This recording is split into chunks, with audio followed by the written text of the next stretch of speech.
नमस्कार। आप सुन रहे हैं द बॉलीवुड रेडियो और मैं हूं आपके साथ आकाश। दोस्तों, आज के इस पॉडकास्ट में किस्सा रेखा का है और बात 80 के दशक की। एक अभिनेत्री और स्टार के तौर पर रेखा के लिए साल 1980 से 81 तक का समय सबसे बेहतरीन कहा जा सकता है। रेखा की अदाकारी शबाब पर थी और उनका करियर भी। उस समय उन्होंने जहां कई सफल फिल्में की, वहीं उन्होंने समानांतर सिनेमा के साथ भी कई अहम प्रयोग किए और इस समय से पहले तक उन्होंने इस तरह की फिल्मों में अपने हाथ आजमाए नहीं थे। उस समय हेमा मालिनी बॉलीवुड की नंबर 1 हीरोइन मानी जाती थीं। वो धर्मेंद्र से शादी कर चुकी थीं और अब रेखा के मुकाबले कम फिल्मों में काम कर रही थीं। ऐसे में वक्त रेखा के बिल्कुल अनुकूल था और पूरा मौका भी था।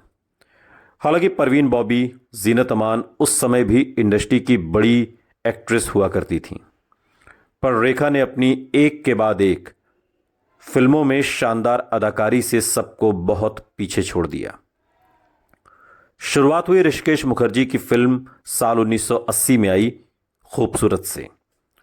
दमदार कलाकारों से भरी इस फिल्म में स्टार के नाम पर सिर्फ रेखा ही थीं, जिन्होंने अपने अभिनय और कॉमिक टाइमिंग से इस फिल्म को बेहद खास बना दिया। खूबसूरत के बाद एक 3 फिल्मों के हिट होने की हैट्रिक ने रेखा के करियर को नई ऊंचाइयों पर पहुंचा दिया और इन सभी फिल्मों में उनके हीरो जितेंद्र और निर्देशक टी रामाराव थे। ये फिल्में थी जुदाई 1980 में आई, मांग भरो सजना 1980 की और 1981 में आई फिल्म एक ही भूल। रेखा ने सावन कुमार की फिल्म साजन की सहेली जो 1981 में आई और रमेश तलवार की फिल्म बसेरा भी की और इसमें शानदार अभिनय किया। इन सारी सफलताओं ने रेखा को बॉलीवुड की सफलतम हीरोइन और उस समय की बॉलीवुड की रानी के ताज से नवाज दिया।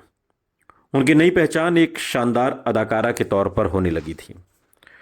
फिल्मों में एक दशक गुजारने के बाद आखिरकार वो ऊंचाइयां हासिल हो गई थी जिन्हें रेखा को अब तक दरकार थी। रेखा ऋषिकेश मुखर्जी की मुरीद थीं और उनके काफी करीब भी थीं। वो रेखा को प्यार से चिन्ना पुन्नू बुलाते थे। तमिल में इस शब्द का मतलब सबसे छोटी बेटी होता है, चिन्ना पुन्नू।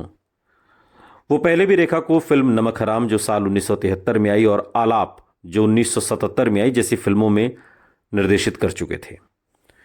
हालांकि नमक हराम में रेखा की कोई खास भूमिका नहीं थी और अमिताभ बच्चन के साथ आलाप एक गंभीर फिल्म थी।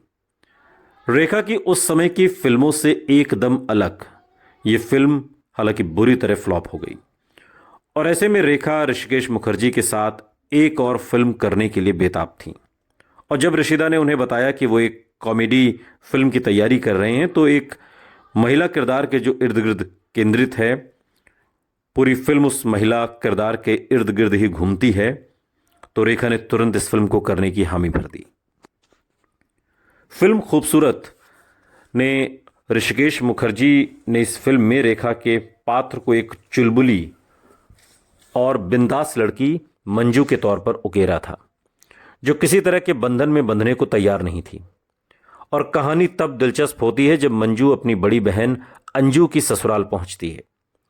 इस घर में लोग सनक की हद तक अनुशासन को मानते हैं और इसके पीछे की वजह है अंजू की ससुराल की मुखिया यानी कि सास, और जिसके किरदार में दीना पाठक हैं, जो अपने पूरे परिवार को सख्त अनुशासन और सलीके से चलना सिखाती हैं।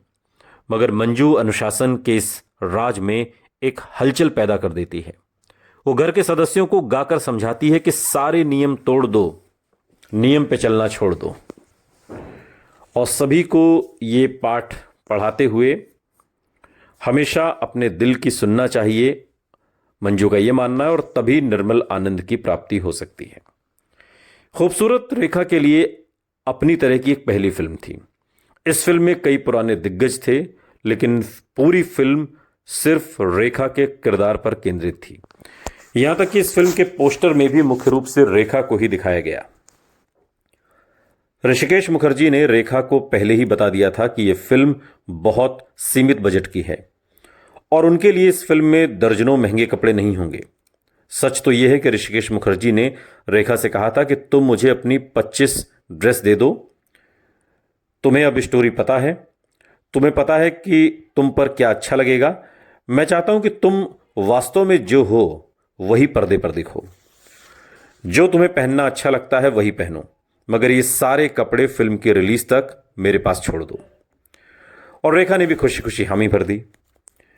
इस फिल्म में उनका आम जिंदगी के सूट और उनका 2 चोटी वाला लुक बहुत सफल हुआ और उसने एक ऐसा ट्रेंड सेट किया कि देश की करीब करीब उस दौर में हर युवा लड़की ऐसे ही 2 चोटी रखने लगी।